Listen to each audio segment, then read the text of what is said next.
If you're trying to go bigger, better buds, this one's for you. Today, we're breaking down 3 things you can adjust in your grow to get higher yields and better quality. But first, check this out. It's time to light it up. AC Infinity's Evo series. Every light in the series has a removable driver so you can keep the heat out of your grow space. And they are up on the Tech 3.14 U-moles per joule. If you want to geek out, my favorite feature is the built-in timer on this. It has 10 brightness levels. You can do sunrise, sunset. It's right on the fixture. Super easy to use. No separate tab timers or any of that jazz. Check out AC Infinity's LEDs over at acinfinity.com. Coupon code DUDEGROWS will hook you up with these top-notch LEDs. They got a size for every grow tent. acinfinity.com. Coupon code DUDEGROWS will hook you up. Back to the show. All right, let's do this. Scotty, everybody's favorite thing first, lights. We love lights. Let's break it down a little bit, man. Let's understand the spectrum. Well, let's just understand. First off, I dig you're on location, dude. Very fancy over there, man. Hey, when it comes to light, there is a bit of a difference, or there's a couple distinctions we should make between what you would do if you were just trying to max out your yields, and then what you would do if you wanted really high quality bud as well. And I know it sounds silly. Everybody wants both of them, but let's just check out some of the things that affect yield and then others that affect quality. And it's going to be amount of light, and then the quality of the light, the color of the light, right? We used to use HPS lights, right? First off, what's up, Grambo? Yo. Heck yeah.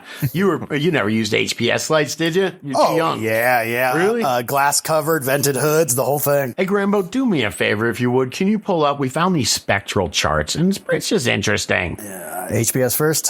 Yeah, HPS first, if you would. Just look at that peak. Okay, I don't know what relative intensity means, but look how much yellow light that HPS has. And that is extremely efficient. The plant absorbs that light extremely efficiently. So if we were just trying to grow for bulk, just for weight, we would just blast them with that yellow light, which is what they do with the HPSs, right? They did look a bit different than when you grew something under an LED, no? Definitely an intensity at peak, like right at the 600 something nanometer. It's really intense in a narrow range. Granted, if you don't know, this can only be used in flowering. You can veg with HPS. It's not nearly as ideal as another spectrum. Right, because it's going to make the plant stretch out and whatnot. So do me a favor. So if you're just going for yield, and by the way, for years, I would just grow under HPSs, and it grew big, giant buds. And now look at this LED spectrum. Plenty of yellow light, but they also put the blue light in there, a much shorter wavelength. And it changes the morphology of the plant. It gives a better spectrum, and you get better quality bud out of it, or at least my opinion. All the HPS growers start yelling. But yes, it's when you look at this spectrum, and to be fair, check out the metal halide spectrum down below just for fun. Again, it's got some blues in there, but it does peak. You can't deny that yellow, man, because that yellow is the most efficient, the most photons for the watt. And just for reference, that would be what the sun would look like. Very even, very full. It. Yeah. Yes. Yeah. All right. Now we've seen the spectrum. We're at a very cool point in time as growers with the technology. We have everything in our LEDs, but do you have enough of it, Scotty? Like sometimes you'll have canopy, and of course, right under your LEDs, you're going to have the highest PPFD. That's how we measure, the intensity of the light hitting canopy. But yeah, great. This chart here, you can see it changes quite a bit. Center points here at a height of 12 inches. It's a 1745, right? But as you go out to all the sides, it gets lower, way lower. We're in the corners of the tent at 528, right? So you can see your PPFD drops off. So if you have everything else dialed, as far as we're saying, getting serious about light, could you handle some side lighting? Could you handle some under canopy lighting? Those are both available. And make sure if you're adding it, you can also calculate the watts you're adding to your grow, because you're going to bring some heat on. But those are areas of the tent or the grow space that, can really benefit. Yeah. I mean, if you're talking weight, you're talking sheer amount of photons, Grambo, click this link. Well, yeah. I mean, the idea, we tried to find something. They're that adorable. wasn't plant specific, so they put money trees under there. Money tree. But What is that spectrum? What's happening? who knows, man? The idea is that if you put good quality light up there, it bounces off the canopy. It does photosynthesize and you get more light, which is the energy. If you have some fans going, you've got more CO2 and you can build more plant material that way. So yeah, I love the idea of putting more photons where they're not already. So yeah, and then spacing your lights out. And I don't know if you saw that light, it's AC Infinity, but they've got these lights now. It's not just one central light, because when you have one, you see that where the light is directly underneath it is powerful, but it's not magic. Then when you go into a room with a light up at the ceiling that's 2x4, that the rest of the room is lit up, it is taking some of that intensity. And it is spreading it throughout the room. Yep. So you definitely lose intensity. You know I'm a grow geek, so I do. AC Infinity has magnet bars that go right on your grow tent bars, and they're very slick. So shout out to that. One other tip here I got, just because it's trending and it's been popular, and we've gone back and forth. UVB from the form of a fluorescent tube is worth running 2 hours a day off canopy if you have grown that strain out before. You're familiar with it. Because I can testify that I used UVB, which was coming from close to a 10K finishing bulb before, and an HID form on Island Sweet Skunk, and it was way different. It was way stickier. My scissors, that was my A/B testing. Trimming the one that was under that, they would gum up. I'd have to clean them twice as much. So there is something there, but only do it if you're able to quantify or see the A/B testing and justify using it. Sure. That's my UV tip. Yeah. And what we're talking about now is we're talking about yield and quality. If you want higher yields, then you really want to make sure that you're getting plenty of that yellow red light, because that's the most photosynthetic, efficient. The plant uses that the most efficiently. And then if you want quality, I think you need to go more towards where we show the sunlight spectrum. You need to go, damn, Grambo, you're quick. Yes, you need to go something more balanced. Whenever you look at an LED. Oh, what's that say? Sun Mimic LED? Wow, do you think chat wrote that? Sun Mimic LED. But anyway, yeah, you want to go for a more balanced spectrum. And then they don't have UV in there, do they, man? UV's over at 310, somewhere around there, UVB. But if you put that in there, like you said, it's outside the part, isn't going to grow you heavier plants, but it is going to change the morphology, the amount of resin that your plants produce.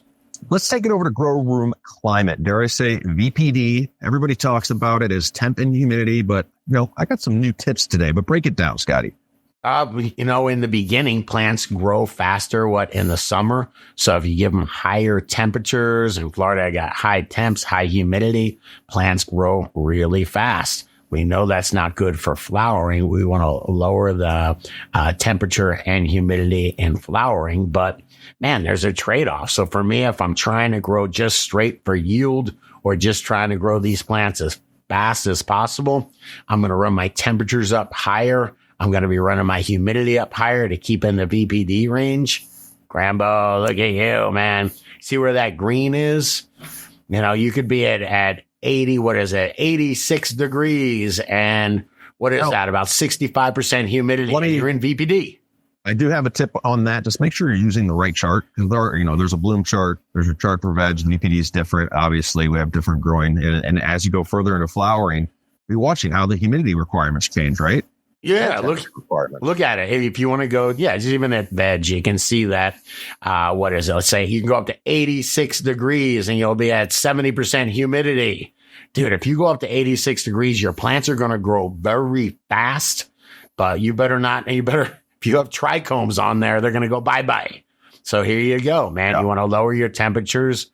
And I guess at, what would it be? That same 86 degrees, you're down into the 50s humidity wise. And so I would be more 77 degrees, something like that. So in flowering, I'm down in the 40% humidity, in the 40s. And the idea is that when it's higher temperatures and higher humidity, you can set up for bud molds. But those higher temperatures, these terpenes volatilize off. They go from being a solid inside the trichome to going and becoming a gas and going right out of there. That's what you're smelling when you go into a real hot room and you go, wow, man, that's loud. Yeah, you're smelling those terpenes and they're not in the plant anymore.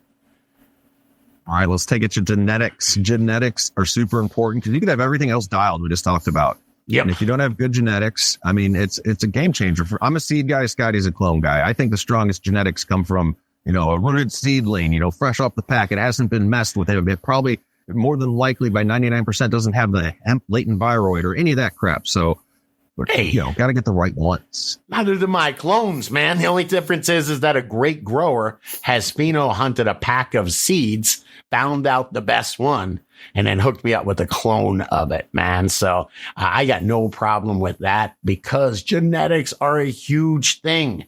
Even in a pack of seeds, you can do a pack of seeds and might get a dud. You might get a few duds. When you pop, some of these pheno hunts, they're doing 50, 100 seeds. They're finding the best pheno and they're cloning those.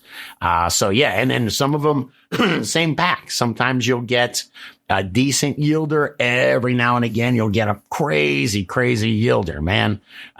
Don't make me say Big Bud. Big Bud was the first one. That's the one. Blue Dream is another one. That was a pretty good quality too. But these are known for if you're just a free market grower, you're just growing for weight. Those with a bunch of yellow light. Yeah, that's going to grow. Yeah, that's what we were doing back in the day, man. Now it's all about trichomes and bag appeal. You're even willing to go with a lot less weight because most of us aren't growing it. Aren't selling it. We're just showing it off to our friends and using it for our own, for our own medicine, man. Tip I have is it's not always possible, but if you can know your breeder, get some tips. Maybe they put growth characteristics on their seed packs. They're active on their IG. You can get a hold of them. That's always nice. Yeah, just look on Reddit, man. They never lie on Reddit. No, I'm just kidding. Hey, but the big idea here is these genetics come from 6 different continents. Some of them have tiny little buds. Some of them, I keep on thinking, me and Grambo were talking about, my Gorilla Glue was a beast, okay? Yeah. It moved me, man. And I had a cut. To Colorado. I had a cut that wasn't very good. And I used to always compare it to like the Girl Scout cookies, like the Forum cut. It was just little popcorn buds, but very tasty. Yeah, but you know what, man? If we're showing up to the DGC Cup, if you're showing up here, do you care? Do you want to bring an ounce in a giant bud? Or do you want to bring me those cookies where you're like, yo, check this out. It's bright. It's glowing. That's what we want now. I think times have changed, man. It's really not only for weight, or at least for a lot of us. It's for quality. 100% agree. Well, let us know what you do to maximize your growth. Specifically, actually, I'd like a specific one today in the comments below. Is anybody using underlighting or side lighting, and how has it affected your yields? Because I know it's popular. I haven't justified running it yet, but I'd like to hear back. Leave us some comments below. Yes. Hey, that's my line, man. If you like this video, you got to hit the like button. Got to hit the comment button. You got to share this with another grower you know. And most importantly, you got to check out the other couple of videos that Grambo made for you.